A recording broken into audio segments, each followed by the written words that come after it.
और क्या दिल्ली के डिप्टी सीएम मनीष सिसोदिया की गिरफ्तारी का काउंटडाउन शुरू हो गया है। सिसोदिया ने अंदेशा जताया कि उनको गिरफ्तार किया जा सकता है।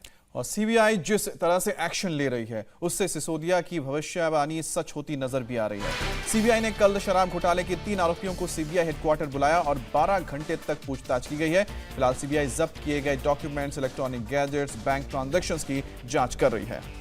यह प्रक्रिया जब पूरी हो जाएगी तब दूसरे आरोपियों को पूछताछ के लिए सम्मन जारी किया जाएगा। ऐसे में नंबर मनीष सिसोदिया का भी आ सकता है। ये आम आदमी पार्टी की सरकार, ये रेवड़ी की सरकार भी है, बेवड़ी सरकार भी है। उनके एजुकेशन मिनिस्टर के छापे डाले जा रहे हैं, उनको मुझे जेल में डालने की तैयारी की जा रही है। क्या मनीष सिसोदिया के सिक्स सेंस ने इंडिकेशन दे दिया है? क्या उनको एहसास हो गया है कि वो जेल जाने वाले हैं? उनके एजुकेशन मिनिस्टर के छापे डाले जा रहे हैं, उनको मुझे जेल में डालने की तैयारी की जा रही है। मनीष सिसोदिया ऐसा क्यों कह रहे हैं, इसकी वजह भी है। शनिवार को मनीष सिसोदिया की आशंका का ट्रेलर देखने को मिला। शराब घोटाले के 15 में से 3 आरोपियों को सीबीआई हेडक्वार्टर बुलाया गया। तीनों के बयान दर्ज किए गए। छापे के दौरान वित्तीय लेन देन के जो दस्तावेज जब्त किए गए थे, उन दस्तावेजों को आरोपियों के सामने रखा गया और इस बारे में कई सवाल किए गए। सीबीआई ने तीनों आरोपियों से करीब 12 घंटे तक पूछताछ की। सीबीआई ने तीनों आरोपियों को हिदायत दी है कि जब जरूरत पड़ेगी तो उन्हें फिर पूछताछ के लिए सीबीआई दफ्तर आना होगा। सूत्रों से मिली जानकारी के मुताबिक दस्तावेजों और इलेक्ट्रॉनिक गैजेट्स के साथ साथ बैंक ट्रांजैक्शन की जांच की प्रक्रिया पूरी होने के बाद दूसरे आरोपियों को समन जारी किया जाएगा। इसका मतलब ये हुआ कि सीबीआई ने अपनी पूरी तैयारी कर ली है। सीबीआई आगे के एक्शन के लिए तैयार है। तीनों आरोपियों को ऑफिस में बुलाकर पूछताछ की जा चुकी है। छापे के दौरान जो दस्तावेज मिले उनको खंगाला जा रहा है। ये प्रक्रिया जब पूरी होगी तो हो सकता है कि बड़ी मछलियों का भी नंबर आए। ऐसे में मनीष सिसोदिया जो आशंका जता रहे हैं वो सच भी साबित हो सकती है।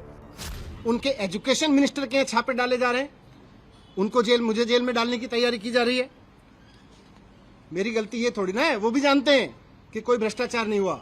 इनको पता है कि कोई भ्रष्टाचार नहीं हुआ, इसीलिए उलझुल बके जाते हैं। इनको मैंने भ्रष्टाचार नहीं किया, मैंने सिर्फ इतना किया है कि अरविंद केजरीवाल जी का एजुकेशन मिनिस्टर हूं मैं, इसलिए ये कर रहे हैं, इसलिए ये साजिश रची जा रही है। मनीष सिसोदिया एक तरह से उस चोर की तरह व्यवहार कर रहे हैं जो अपनी चोरी पकड़े जाने पर इधर उधर की बात करके ध्यान भटकाने की निर्लज्ज कोशिश करेगा।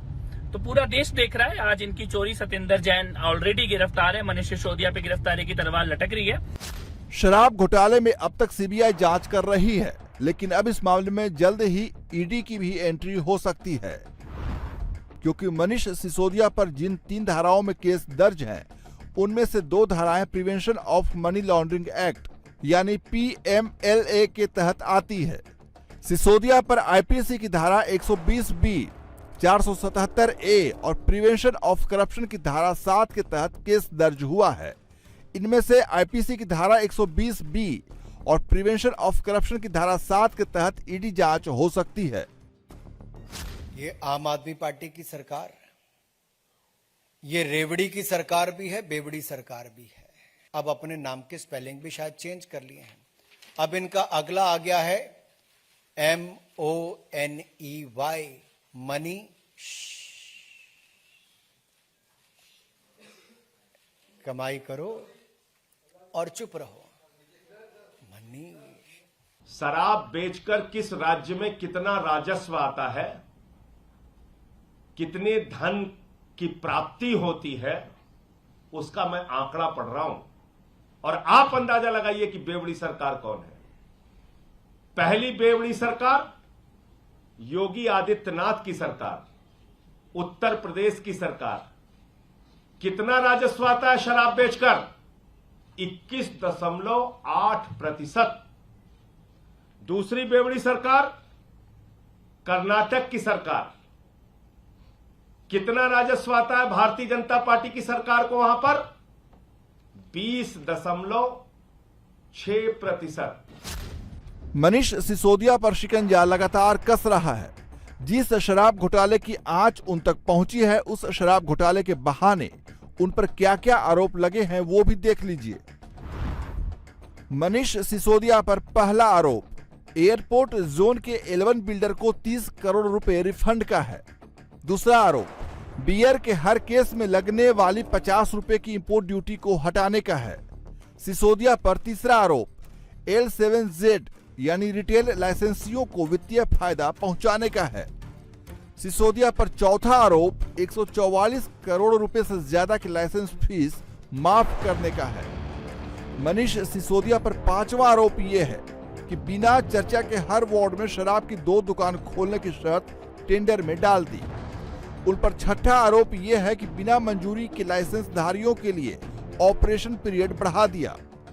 मनीष सिसोदिया पर सातवां आरोप यह है कि शराब को बढ़ावा दे रहे लाइसेंसियों के खिलाफ कोई एक्शन नहीं लिया। इसको कोई भी न्यूट्रल आदमी कहेगा ये रेड पूरी तरीके से फेलियर थी, 100 में से 0 नंबर। मगर इसमें दोष सीबीआई के अफसरों का नहीं है, वो बेचारे अपनी ड्यूटी कर रहे हैं, उनकी तो नौकरी है, जो केंद्र सरकार कहेगी वो करेंगे। कि 9,500 करोड़ का रेवेन्यू आना था, तो या तो आप बोले कि हमारी पॉलिसी फ्लॉप हो गई, तब हम माने कि पैसा नहीं आया। आपने आज भी बोला कि हमारी बेस्ट पॉलिसी है, और बेस्ट पॉलिसी के साथ साथ जो रिपोर्ट आप दे रहे हैं कि विस्की और वाइन की बिक्री 60% और 87% बढ़ गई, तो जब बिक्री भी बढ़ी, बेस्ट पॉलिसी भी रही, तो 9,500 करोड़ की जगह 1,400 करोड़ ही क्यों आए? तो निश्चित रूप से 8,100 करोड़ रुपए का हिसाब तो दिल्ली मांगेगी। बीजेपी लगातार आम आदमी पार्टी पर हमलावर है। आम आदमी पार्टी भी लगातार ये जताने की कोशिश कर रही है कि सिसोदिया बेकसूर हैं, उनको फंसाने की साजिश की जा रही है। दिल्ली के जंतर मंतर में आज आम आदमी पार्टी एक विरोध प्रदर्शन भी करने वाली है। ये विरोध प्रदर्शन सुबह 10 बजे शुरू होगा। इस प्रदर्शन का एजेंडा तो वैसे रोजगार नीति बनाना है, लेकिन माना जा रहा है कि विरोध सिसोदिया पर सीबीआई के एक्शन के खिलाफ ही होगा। शराब घोटाले में सीबीआई ने जिन 15 लोगों के खिलाफ केस दर्ज किया है, उन लोगों की तस्वीरें अब सामने आने लगी हैं। ये है आरोपी नंबर 15 यानी अर्जुन पांडे। अर्जुन पांडे को मनीष सिसोदिया का बेहद करीबी बताया जा रहा है। आरोप है कि अर्जुन ने समीर महेंद्रू से विजय नायर के जरिए 2 से 4 करोड़ रुपए अरेंज किए थे। अर्जुन पांडे कुछ साल पहले तक पत्रकार था, लेकिन बाद में उसने आम आदमी पार्टी ज्वाइन कर ली और सिसोदिया का खास बन गया।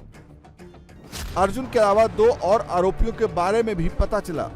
ये दिनेश अरोड़ा हैं, सीबीआई की एफआईआर का आरोपी नंबर 11। पहली तस्वीर में दिनेश अरोड़ा मनीष सिसोदिया के साथ है, जबकि दूसरी तस्वीर में वो अरविंद केजरीवाल के साथ है। कहा जा रहा है कि दिनेश अरोड़ा ही बिचौलिए का काम करता था। मनीष सिसोदिया तक पैसा पहुंचाने का काम दिनेश अरोड़ा ही करता था। दिनेश अरोड़ा पहले एक छोटा सा रेस्तरां चलाता था, लेकिन वो आम आदमी पार्टी से जुड़ा, मनीष सिसोदिया के करीब आया और फिर उसके दिन बदल गए। हम आपको बताएं कि जो रूल है उस हिसाब से अगर कोई नया रेस्टोरेंट है तो उसे पहले एमसीडी का लाइसेंस लेना होता है और 6 महीने बाद ही वो एक्साइज के परमिट के लिए अप्लाई कर सकता है। लेकिन अपने कॉन्टैक्ट के चलते दिनेश अरोड़ा नए रेस्टोरेंट को शुरू में ही एक्साइज का यानी कि बार का लाइसेंस दिलाने लग गया। इसके साथ ही यह भी बात निकलकर सामने आई है कि जो दूसरे आरोपी हैं, शराब के कारोबारी हैं, उनसे मोटा कमीशन मनीष सिसोदिया का करीबी दिनेश अरोड़ा लेता था, जिसमें समीर महेंद्रू नाम के एक आरोपी ने दिनेश अरोड़ा के राजेंद्र पैलेस के यूको अकाउंट में 1 करोड़ रुपए का ट्रांजैक्शन किया। मनीष सिसोदिया के करीब आने के बाद दिनेश अरोड़ा ने बिजनेस में कितनी तरक्की की, वो इन तस्वीरों में भी देख सकते हैं।